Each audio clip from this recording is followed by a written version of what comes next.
Hi, I'm Ed Sperling. I'm the editor-in-chief of Semiconductor Engineering. I'm over at Cadence with Mayank Bhatnagar. I'm going to talk today about the evolution of UCIe. Mayank, everybody's talking about UCIe, and it goes hand in hand with chiplets. What's changed here? What's different now versus where it was before? So UCI has gone through many specification changes. Total four specifications have come.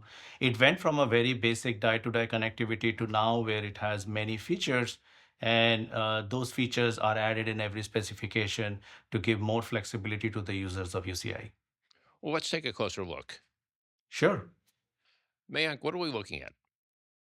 So what we are looking at here is a physical view of how UCI die-to-die interaction happens.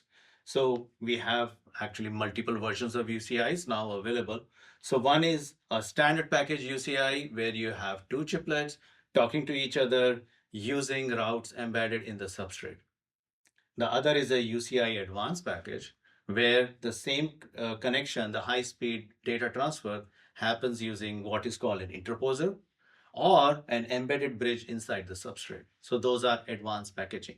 So this is a physical view of standard package, advanced package. A third kind of UCI is a 3D UCI, where you essentially have chips that are vertically stacked. UCI is somewhere in the middle of each die, and they are talking to each other. And pardon my bad drawing, but essentially the idea is these are UCIs vertically over each other, talking to each other with like very small hybrid bonding, sometimes getting as low as to a 1 micron bump pitch, extremely dense. So this is the physical view, and now let me take over to the logical view. So, what are we looking at now? So now what I have here is a logical view. So previously I showed you how physically various options of UCI exist, but this is how logically it will seem to a SoC designer. At the very bottom of that layer is a phi layer, which converts the signal to an appropriate modulation so that it can be transferred over the interposer to the other die. So that's what the phi does. One level higher to the phi is die-to-die adapter, which will do things like link management, valid ready handshakes, and things like that. Essentially, it is controlling the phi, telling it what to do. And above die-to-die adapter, we have a protocol layer which can be anything. So that is the beauty of UCI, gives a lot of flexibility.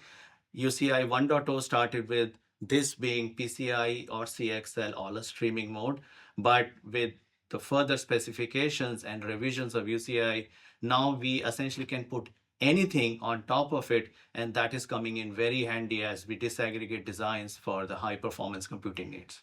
You don't have to use all of this. I mean, UCIe is packed with all sorts of potential features, right?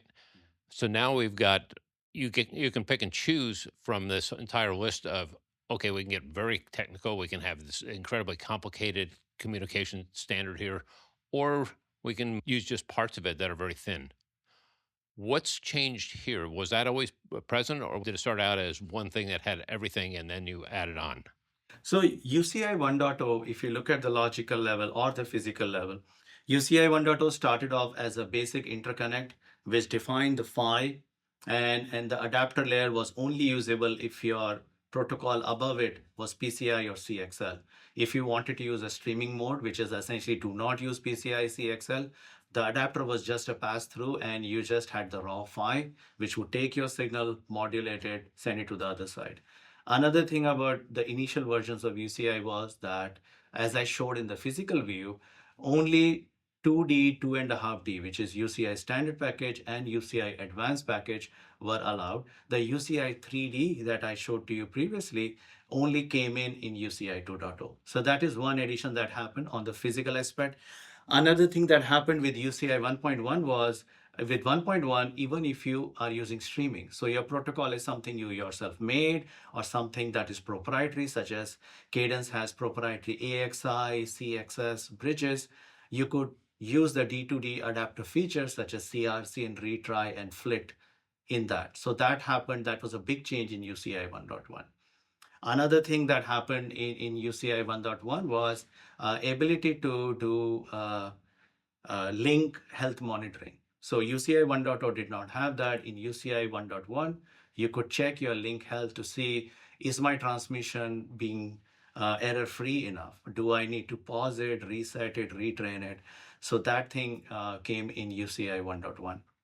When was 1.1? What year was that? So UCI 1.0 was released in 2022. UCI 1.1 came in 2023. And since then, we have had a cadence of once per year. So UCI 1.1 came in August 23, UCI 2.0 came in August 24, and UCI 3.0 was released in August 25. So what can you do now that you couldn't do before? So, for example, in UCI 2.0, a feature of management transportation was included. So, management transportation packet and management transport packet encapsulation was done. So, what you could do is you could essentially feed data which was doing something other than the main band traffic. So, initially, when UCI started, all you could do was send traffic back and forth, and it was a very simple way of communicating. But with management transportation, you can include things like security. So now with 2.0, you can have, say, one chiplet designated a security director, which is able to validate all of the chiplets and make sure that the chiplets are what was supposed to be on the package. So security features have gone up. Other features that have gone up are on the physical side. So on the physical side, when we talk about the form factor, when the initial UCI came, you could only have one bump map. For example, advanced packaging only had one bump map of 10 columns. The later specifications allowed 16 columns, 8 columns. The idea was to give flexibility while maintaining backward compatibility, which is so important for UCI. So those have come. So the main thing though to see in all of this, addition of UCI 3D, addition of bump maps, on the logical level, the addition of say management transportation, the main thing to see is that it is difficult to define a phi being as a particular specification. Many times people come to me and say, do you have a UCI 2.0 phi? Well, UCI 2.0 defines a management transportation packetization, which doesn't really impact the phi much. There is a very minimal change in the phi, but do you even need it? Because unlike PCI, UCI phi did not go through fundamental changes in every version. For example, PCI 6.0 went from NRZ to PAM4, whereas UCI, all the four versions, the phi always is NRZ. So those fundamental changes have not happened. One of the advantages of chiplets is that you can take them in any possible node that they were developed and hook them together. But does UCIe support all that? Because each node has different speeds at which data moves, and this is all about data movement. So that's a very valid question. The UCI, the biggest promise is interoperability. So interoperability when it comes to PHYs supporting different speeds, interoperability when we talk about PHYs being made in different the chiplets being made in different foundries, or even when the PHYs adhere to different versions of UCI. So about the version of UCI, all are backward compatible. So a UCI 3.05 will work with a PHY that was designed with UCI 1.0. So that's the backward compatibility thing. The other is speed. UCI, a PHY that supports a certain speed, supports all the subspeeds. For example, the fastest UCI today that we taped out last year is a 64 gigatoggles per second UCI, but it can talk to a partner UCI at 48, at 32, at 24, 16, 12, 8, and 4 gigatoggles per second. So which means if a slower UCI talks to a faster UCI, they handshake and come to that slower speed. And as for process nodes and foundries, yes, that's the promise of UCI. They are electrically similar and the specifications are such that UCI is made by completely two different teams on different foundries can talk to each other. In Chiplet Summit this year, we and Intel together had a joint demo where our UCI, Cadence's UCI, made in a different foundry node, talked to Intel's UCI made in Intel 3 node, and they talked successfully. We showed eye diagrams, and that proves that UCI can talk to each other even when they are completely independently designed. So why is putting chiplets together so hard? It sounds like you've got this all solved here. So it is hard because of one big reason. It is not easy to verify.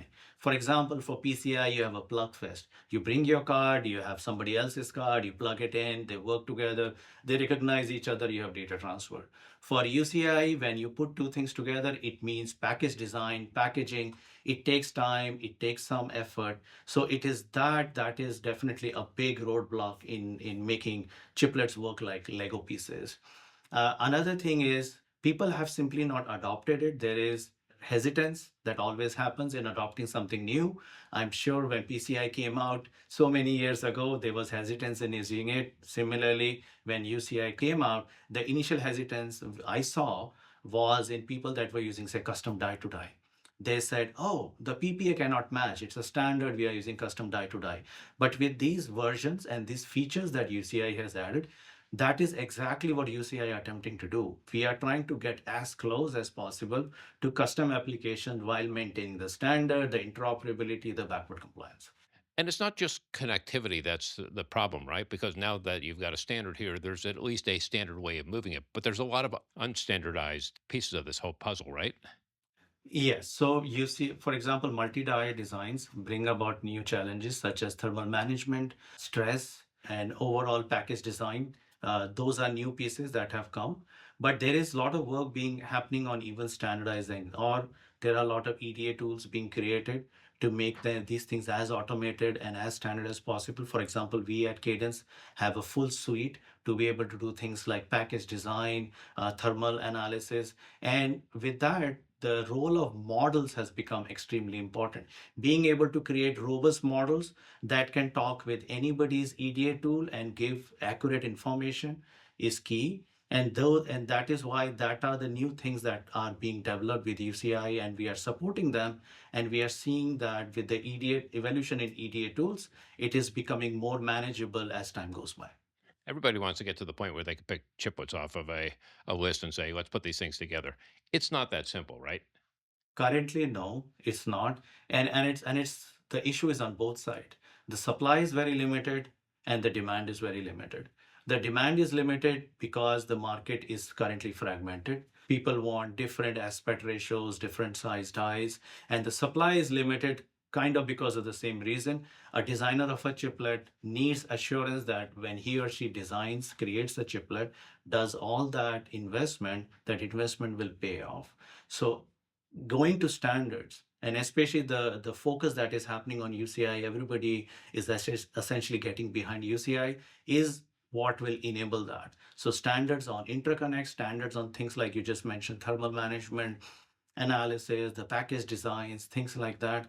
All of those will gravitate towards standards because the need is growing very quickly, but they are not there right now exactly because of these reasons I mentioned. There is very minimal supply, and also on the demand side, there is low demand because people are still thinking in terms of custom interconnects. Mayank Bhatnagar, thanks for a great explanation. Thank you for having me. Thank you.